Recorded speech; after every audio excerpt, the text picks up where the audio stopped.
Bus സ്റ്റോപ്പിൽ നിന്നും ഏകദേശം ഒരു 2 മിനിറ്റിനകത്ത് തന്നെ നമ്മൾ പാലക്കാട് ഫോർട്ടിൻ്റെ ഫ്രണ്ടിൽ എത്തിയിട്ടുണ്ട്. നേരെ അകത്തോട്ട് കയറി.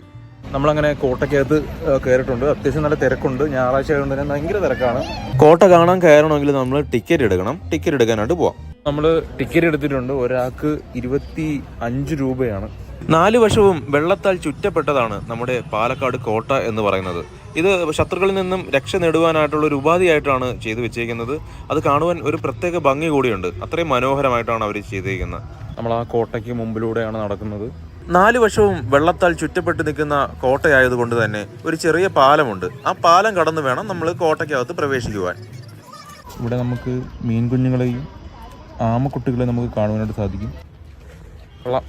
ഒരുപാട് വർഷത്തെ പഴക്കമുള്ള കോട്ടയാണെങ്കിൽ കൂടി നല്ല വൃത്തിയായിട്ടാണ് അവർ സൂക്ഷിക്കുന്നത്. വേണ്ട അങ്ങനെ നടന്ന് നമ്മളിതാ ഇപ്പോൾ ഇതിനകത്തോട്ട് കയറിയിട്ടുണ്ട്. 1766 മൈസൂറിലെ രാജാവ് ഹൈദരലിയാണ് ഈ കോട്ട പണി കഴിപ്പിച്ചത്. പ്രധാന കവാടത്തോട് ചേർന്ന് ഒരു ഹനുമാൻ ക്ഷേത്രവും ഇവിടെ പ്രവർത്തിക്കുന്നുണ്ട്.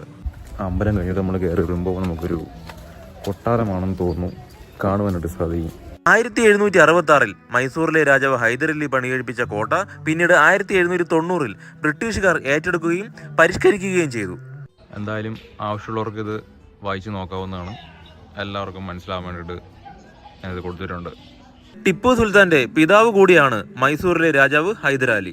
മൈസൂറിലെ ഭരണാധികാരിയും 18ാം ശതകത്തിന്റെ മധ്യത്തിൽ ദക്ഷിണേന്ത്യയിലെ യുദ്ധങ്ങളിൽ പ്രധാന പങ്ക് വഹിച്ച ഒരു സൈന്യാധിപനുമായിരുന്നു ഹൈദരാലി. ഇവിടെ നോക്കുമ്പോൾ നമ്മൾ നേരത്തെ കണ്ട നമ്മുടെ ഇന്ത്യൻ പതാക നമുക്ക് കാണുവാനായിട്ട് സാധിക്കും. അത്യാവശ്യം നടന്ന് തളർന്ന് ക്ഷീണമായി. കഴിച്ച ഫുഡൊക്കെ വെയിലത്ത് ആവിയായിട്ട് പോയി. കുറച്ച് നേരം റെസ്റ്റ് എടുത്തിട്ട് പതുക്കെ പോകുമെന്നാണ് വിചാരിക്കുന്നത്. കുറച്ചുകൂടെ സ്ഥലങ്ങൾ കാണാനുണ്ട്. കുറച്ചൊന്ന് റെസ്റ്റ് എടുക്കാം. കൈയും കാലൊക്കെ ഭയങ്കര വേദന എന്താണെന്ന് അറിഞ്ഞൂടാ. ഇപ്പോൾ ഈ കോട്ടയുടെ പൂർണ്ണ അധികാരം എന്ന് പറയുന്നത് ആർക്കിയോളജിക്കൽ സർവേ ഓഫ് ഇന്ത്യയുടെ കയ്യിലാണ്. നമ്മൾ ആ കോട്ടയ്ക്ക് സൈഡിൽ കൂടെ നമ്മൾ നടന്നു പോയിക്കൊണ്ടിരിക്കുകയാണ്. ഇപ്പം വൈകുന്നേരം ഒരു 5:30 അടുപ്പിച്ച് സമയമായി. എന്നിട്ടും വെയിലിന് അത്യാവശ്യം നല്ല ശക്തിയുണ്ട്. അതിൽ വാടിക്കരിഞ്ഞിരിക്കുകയാണ്.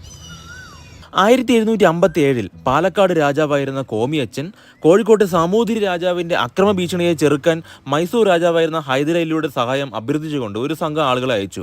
ഹൈദരലി ഈ അവസരം ഉപയോഗിച്ച് തന്ത്രപ്രധാനമായ പാലക്കാടിന്റെ ഭരണം പിടിച്ചെടുക്കുകയായിരുന്നു.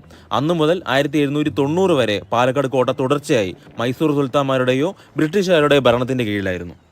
ഇതാണ് ഏറ്റവും ഇതിന്റെ ടോപ്പ് എന്ന് പറയുന്നത്. കോട്ടയുടെ ഏറ്റവും വലിയ ടോപ്പിലാണ് ഇപ്പോൾ നിൽക്കുന്നത്. പണ്ട് കാലത്ത് ശത്രുക്കളിൽ നിന്ന് രക്ഷ നേടാൻ വേണ്ടിയിട്ട് ഉണ്ടാക്കിയൊരു കോട്ടയാണിത്. അപ്പോൾ ഇതിൻ്റെ പുറത്ത് കാണുന്ന വെള്ളത്തിൽ എന്ന് വെച്ച് കഴിഞ്ഞാൽ ഒരുപാട് മുതലകളെയൊക്കെ വളർത്തിയിട്ടുണ്ട്. അപ്പം പെട്ടെന്ന് ശത്രുക്കൾക്ക് അതുവഴി ഇറങ്ങി വന്ന് ആക്രമിക്കാനായിട്ട് സാധിക്കില്ല. വേനൽക്കാലം ആയതുകൊണ്ടാവാം കുളത്തിൽ തീരെ വെള്ളമില്ല.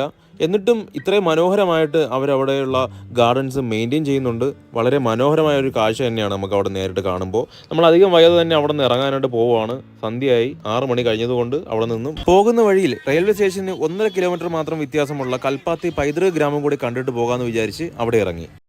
നമ്മളങ്ങനെ കൽപ്പത്തി ഹെറിറ്റേജ് വില്ലേജിൽ നമ്മൾ എത്തിയിട്ടുണ്ട്. അതിൻ്റെ കവാടത്തിലാണ് നമ്മളിപ്പോൾ നിൽക്കുന്നത്. ഞാൻ ഇതുവരെ അനുഭവിക്കാത്ത ഒരു പഴമയുടെ കേരളം അല്ലെങ്കിൽ ഒരു തമിഴ് കൾച്ചർ അതൊക്കെ നമുക്ക് അവിടെ നിന്ന് കാണുവാൻ സാധിച്ചു. നമ്മളങ്ങനെ ഈ കാണുന്ന വഴി കൂടെ മുമ്പോട്ട് പോയിക്കൊണ്ടിരിക്കുകയാണ്. ഇവിടെ ഒരു അമ്പലമുണ്ട്. അമ്പലത്തിൻ്റെ സൈഡിൽ കൂടെ നമ്മൾ പോകുന്നത്. ഭാരതപ്പുഴയുടെ കൈവഴികളിലൊന്നായ കൽപ്പാത്തി നദിയുടെ തീരത്ത് സ്ഥിതി ചെയ്യുന്ന വിശ്വനാഥ സ്വാമി ക്ഷേത്രം ഇവിടെ പ്രസിദ്ധമാണ്. കേരളത്തിലെ ആദ്യത്തെ പൈതൃക ഗ്രാമമാണ് കൽപ്പാത്തി അഗ്രഹാരം അഥവാ കൽപ്പാത്തി പൈതൃക ഗ്രാമം. വർഷങ്ങൾക്ക് മുൻപ് തമിഴ്നാട്ടിൽ നിന്നും കൽപ്പാത്തിയിലേക്ക് കുടിയേറിയ ബ്രാഹ്മണരുടെ ഏകദേശം 4 അഗ്രഹാരങ്ങളുണ്ട്. വിശ്വനാഥ സ്വാമി ക്ഷേത്രം ഒഴികെ മറ്റനേകം ക്ഷേത്രങ്ങളും ഇവിടെയുണ്ട്. വാർഷിക ഉത്സവമായ കൽപ്പാത്തി രഥോത്സവം ഇവിടെയാണ് നടക്കുന്നത്. ഇപ്പോഴും മിക്ക വീട്ടിലും കോലമൊക്കെ വരയ്ക്കാറുണ്ട്. കോലമൊക്കെ വരച്ചിട്ടിട്ടുണ്ട്. നമ്മൾ ഈ സംസാരിച്ച് പോകുമ്പോൾ പോലും കണ്ടില്ലേ, അവിടെ ഇങ്ങനെ ഒരുപാട് കോലങ്ങളൊക്കെ വരച്ച് സെറ്റാക്കി ഇട്ടിട്ടുണ്ട്. അപ്പോൾ അങ്ങനെ ഒരു നമുക്കൊരു വൈബ് കിട്ടുന്നൊരു സ്ഥലമാണ്. അപ്പോൾ നമ്മൾ ഇനി തിരിച്ച് റെയിൽവേ സ്റ്റേഷനിലോട്ട് പോവുകയാണ്.